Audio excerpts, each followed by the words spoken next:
ఒక మండు టెండలో తల్లి కూతురు ఇద్దరు కూరగాయలు అమ్ముకుంటూ పాపం తల్లి కూతుర్ని ఎండకు కాపాడుకుంటూ కూరగాయలను అందరినీ రిక్వెస్ట్ చేస్తుంటే ఎవరూ కొనరు. ఈ మండు టెండలో పాపం తను అలాగే కష్టపడుతూనే ఉంటుంది కూరగాయలను. అటుగా ఒక తండ్రి కూతుర్లు వస్తుంటారు. తండ్రి వచ్చేసి నాకు చిన్న పనుంది, నేను బండి తీసుకొస్తాను, నువ్వు అంత లోపల చాక్లెట్ కొంటాను కదా కొను అని చెప్పేసి వాళ్ళ నాన్న ఆ పాపను షాప్కి పంపిస్తాడు.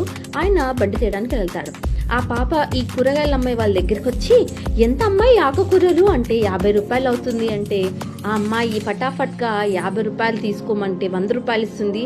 అదేంటి 100 రూపాయలు ఇచ్చావంటే, ఇదిగోండి పాపకు ఐస్ క్రీమ్ ఇప్పించండి, ఎండలో ఉంది కదా అంటూ మొత్తం కూరగాయలన్నీ తీసేసుకుంటుంది, ఆకుకూరలన్నీ.